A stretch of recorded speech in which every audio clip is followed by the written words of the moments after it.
This is the story of a girl named Rhea. And what I'm going to tell you is not just creepy, it's the kind of thing that crawls under your skin and stays there. So, sit tight. Don't look over your shoulder. And whatever you do, don't open that dating app tonight. Rhea was 25, living alone in a small apartment in the city. She worked from home, had a cat named Momo, and didn't go out much. Her friends kept telling her to try dating apps, to meet someone new, have fun. At first she didn't care, but after months of quiet nights and Netflix, she gave in and downloaded an app called Love Link. It was just like the others. Swipe left, swipe right. But one night she matched with someone who seemed different. His name was Kian. He had dark, kind eyes, a shy smile, and a bio that simply said, "Looking for something real." They started chatting. He was funny, smart, not too flirty. He asked about her favorite books, what kind of coffee she liked, and if she believed in ghosts. Sometimes, she had replied with a laughing emoji, but he didn't joke back. He just wrote, "They believe in you." Weird, but she thought maybe he was being poetic. She ignored it. Their chats got longer. Night after night, they'd talk until she fell asleep. He told her he lived in the same city, but never shared his exact location. Said he had just moved there, was still unpacking. One night, after a month of chatting, he asked, "Can I call you?" Her heart thudded a bit. She wasn't sure why. Maybe it was the way he asked, like he already knew she'd say yes. She agreed. His voice was soft, almost too soft. There was a strange static in the background, like a whisper hidden in the signal. She asked about it and he laughed. "Old phone. Sorry, you get used to it." But something about the way he said it made her cold. After a few days, he asked to eat. She hesitated. She had never seen his full face, just one profile picture. He said he didn't like taking selfies, that he was shy, but she agreed. They planned to meet at a small cafe near her apartment at 4 p.m. Public place. Safe. She dressed up, a little nervous, and walked there with Momo watching her from the window like a guard cat. She waited and waited. PM passed. No one came. She texted him, "Are you coming?" No reply. She waited an hour, then left. That night he finally messaged, "I saw you." That made her stop breathing for a second. She replied, "What do you mean?" "You looked beautiful. I didn't want to scare you." She blocked him. She deleted the app. She tried to forget. But 2 nights later, she heard her phone buzz at 3:17.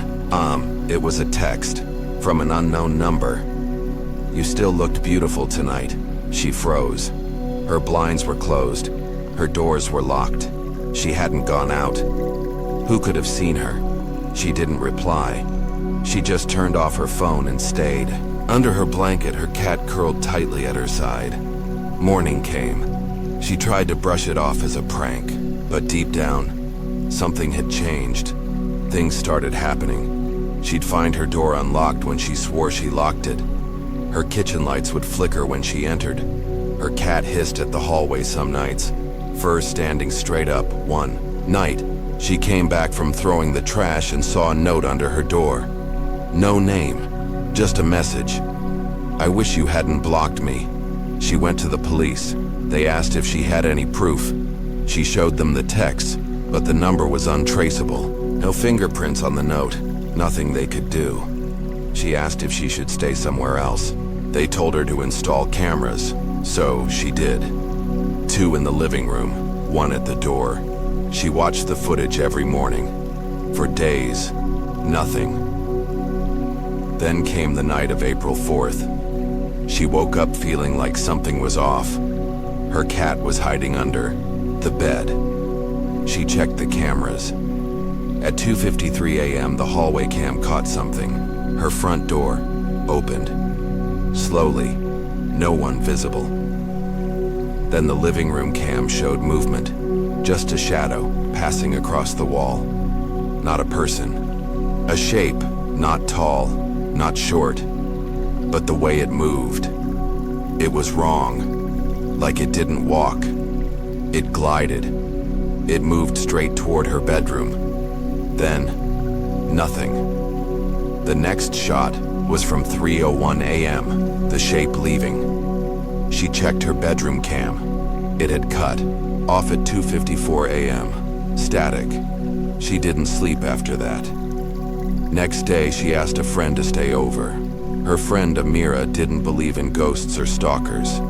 Maybe it's a glitch, she said. But even she looked pale after watching the footage. They stayed up together that night, watching, waiting. Nothing happened until Amira went to the bathroom. She screamed.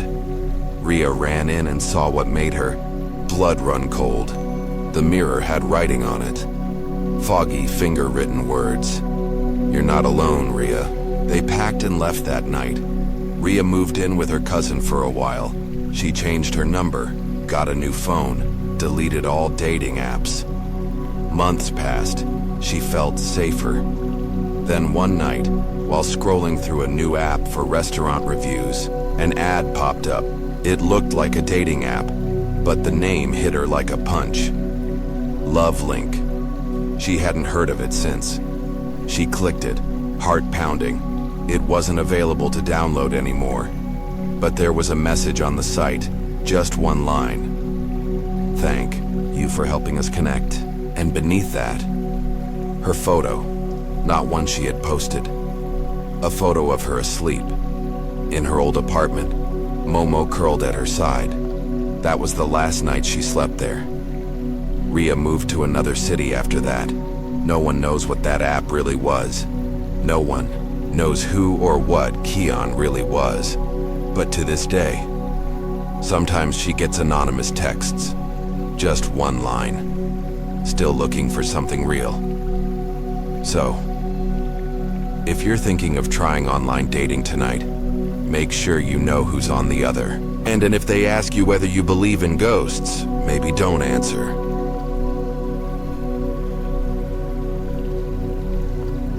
This is the story of Jake, and trust me, it's one of those stories that makes you think twice before swiping right again.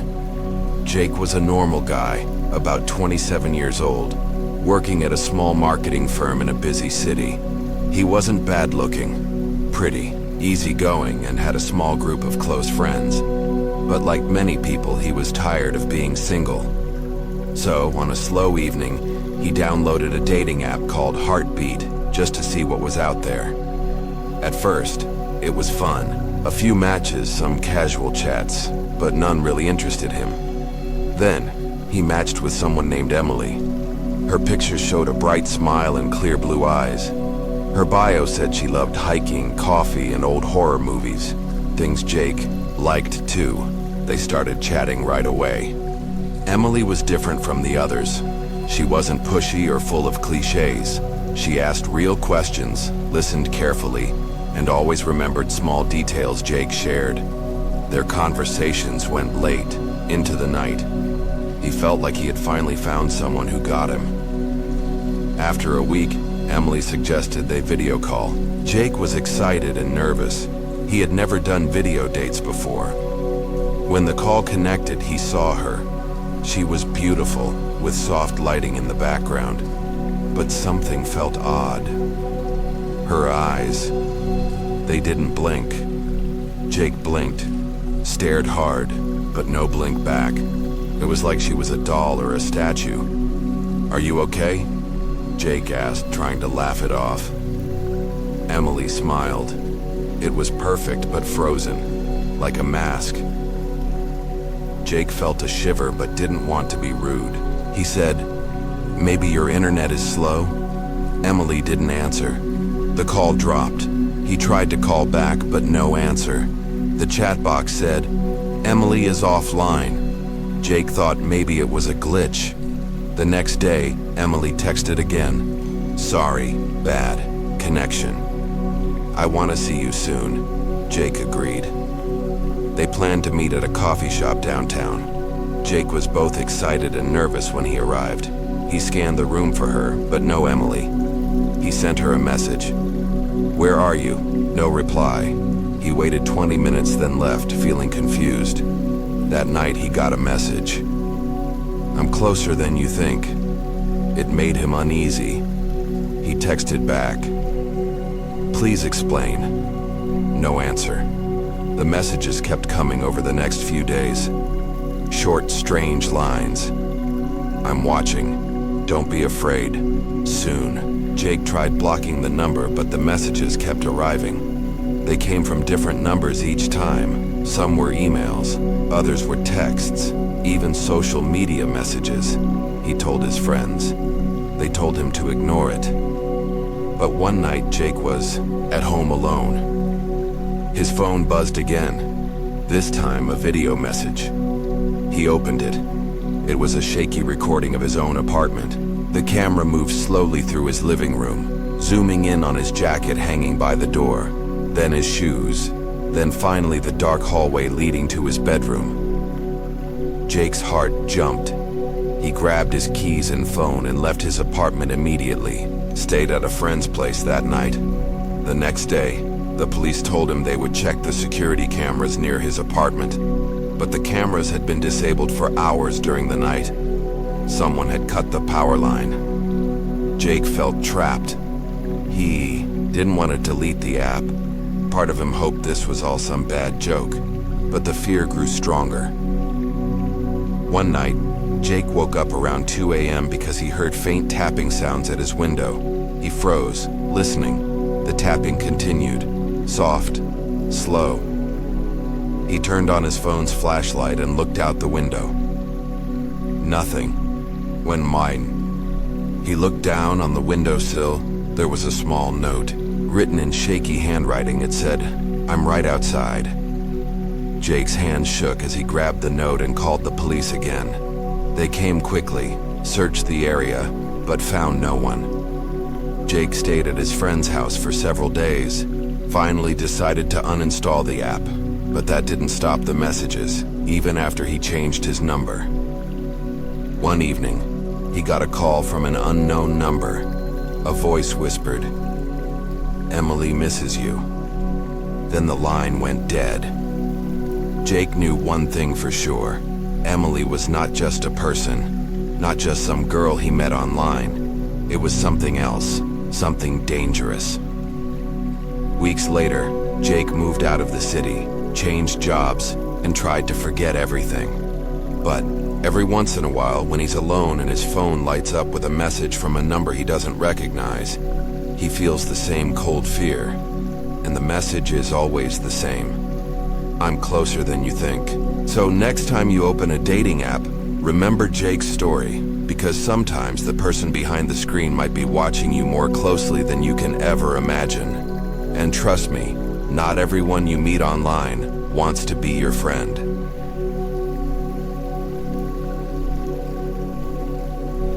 This is the story of Lisa, and I'm going to tell you what happened to her. Something so strange and scary that it will make you think twice before you ever try online dating. Lisa was 24, living in a small town. She worked at a bookstore and loved reading mystery novels. But her love life, well, it wasn't much of a love life at all. She was shy, quiet, and never really met anyone special. So one day, on the advice of her friends, she decided to try an online dating app called Matchpoint. At first it was fun, swiping, chatting, laughing at some silly messages. But none of the matches felt right until she matched with a guy named Mark. Mark seemed perfect on paper. His photos showed a friendly smile and kind eyes. His profile said he was a graphic designer and loved hiking, just like her. They started chatting, and honestly, their conversations flowed easily. Mark was funny and thoughtful. He didn't rush things, and he really seemed interested in her. After a few days, Mark asked if Lisa wanted to talk on the phone. She agreed, feeling excited but a little nervous. When the call connected, his voice was warm and calm, like someone who could make you feel safe. They talked for hours that night, about their favorite books, their childhoods, silly stories. It felt natural, like they had known each other for years. But then something odd happened. Mark started asking questions that made Lisa uncomfortable. Do you live alone? Do you have any pets? What time do you usually go to bed? Lisa thought it was strange but didn't say much. Maybe he was just curious. Then one evening, Mark said, I want to see you. How about we meet tomorrow? Lisa hesitated. Meeting someone from the internet wasn't easy for her, but she liked him and agreed. They planned to meet at a small park near her house at 5 p.m. When Lisa got there, she looked around. No Mark. She sent him a message. Where are you? No reply. After waiting for 30 minutes, she left feeling disappointed. That night, Mark sent her a message. I was there, but you didn't notice me. Lisa thought it was strange. She knew she had looked carefully. The next day, she received a picture. It was her, a photo taken from a distance, showing her standing by the park bench where she waited. She hadn't heard any camera click or seen anyone around. Her heart started pounding. She messaged back, "Who sent this?" No reply. Days went by, and Lisa's messages from Mark became more strange and dark. You're so beautiful when you don't look. I watch you, even when you don't know. You can't hide. Lisa blocked Mark's number and deleted his profile, but the messages kept coming from different numbers. At first, she ignored them, but then her phone would ring in the middle of the night. No one would speak, just silence. One night, Lisa woke up to a soft tapping on her window. She looked outside.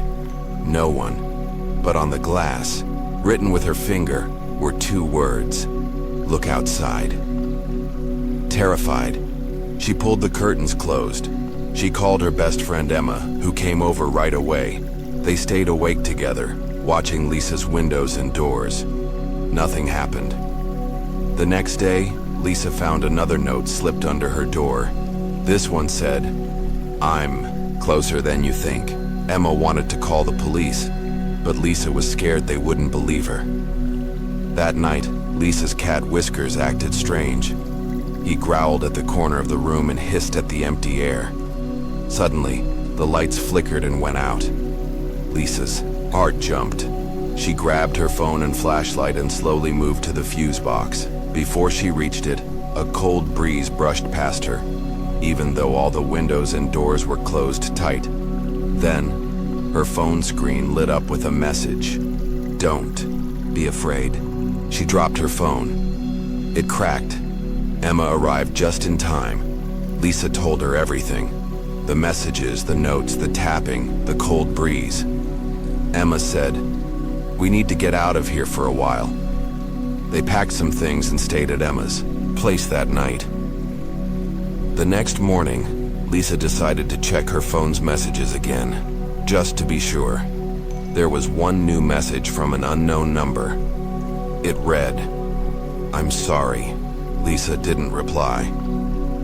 Weeks passed and Lisa tried to move on. She deleted all dating apps, changed her phone number, and even moved to a new apartment across town.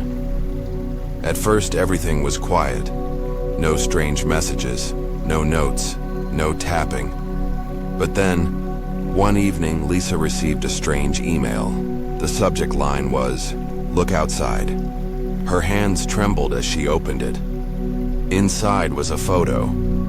It was taken from outside her new apartment window, and in the photo was a shadowy figure standing just beyond the glass. Lisa's blood ran cold. She didn't know who was sending these messages or how they found her. She never replied. She never met Mark in person. But somehow, someone had been watching her all along, and maybe they still are. So, if you ever think about trying online dating, be careful, because sometimes the person who seems perfect isn't just someone you met on your phone. They could be waiting in the shadows, closer than you think, and you might not even know it until it's too late.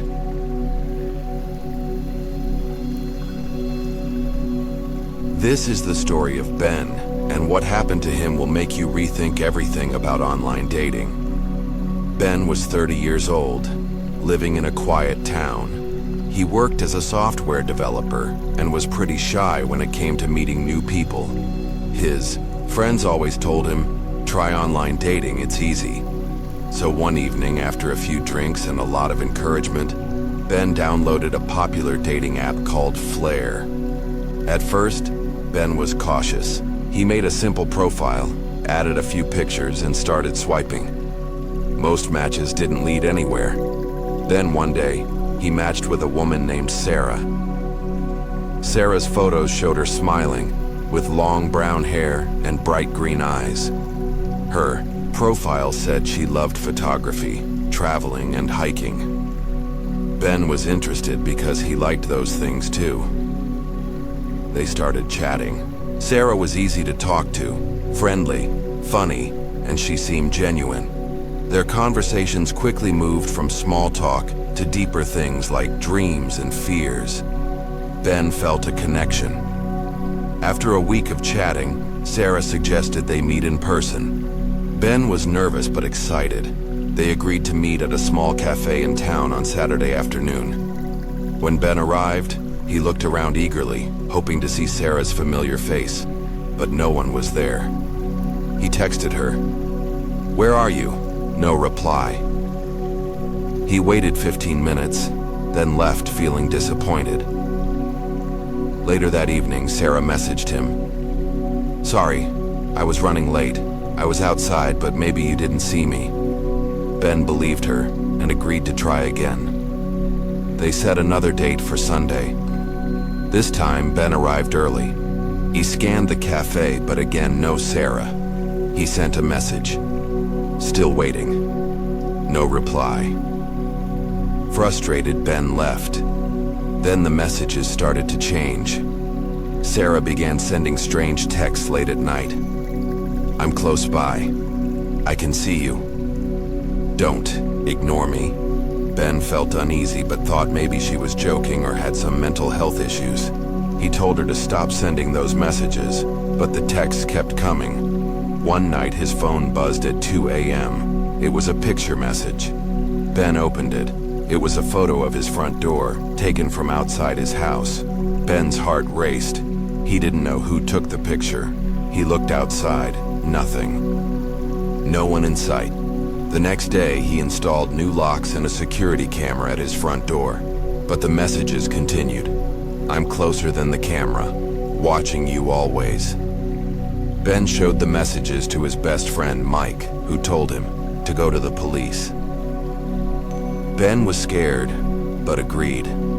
The police took the messages seriously and said they would check the neighborhood, but there was no sign of anyone suspicious. One evening, Ben was working late at home. The power suddenly went out. His phone was dead. In the darkness, he heard footsteps outside his back door. Ben's breath caught in his throat. He reached for the flashlight on the table, but it slipped and hit the floor with a loud bang. The footsteps stopped. Silence. Then, a whisper came from outside. "Don't be afraid, Ben." Ben froze. He wanted to run but couldn't move. Suddenly, the lights flickered back on. He rushed to the window and looked outside. Nothing. Ben locked all the doors and windows that night but didn't sleep. The next day, he decided to delete the dating app. But even after that, the strange messages didn't stop. They started arriving from unknown numbers, emails, even social media accounts he didn't recognize. One message said, "You can't hide. I'm everywhere." Ben was terrified. One night while scrolling on his phone, he received a video message. He hesitated but opened it. The video showed the inside of his house. his living room, his kitchen, and finally his bedroom. Ben felt sick. He called the police again and showed them the video. They told him to stay at a friend's place for a while. Ben stayed with Mike for several days. During that time, the messages stopped. Feeling safe, Ben returned home. But a week later, he got a call from an unknown number. A voice whispered, "I'm here." Then the call ended. Ben never found out who Sarah really was. His online perfect match was nothing but a terrifying nightmare. And now, every time his phone rings from an unknown number, Ben's hands shake and his heart races. So if you ever decide to meet someone online, be careful. Because sometimes the person you think is your dream date might actually be watching you, waiting for the perfect moment. And that moment could come when you least expect it.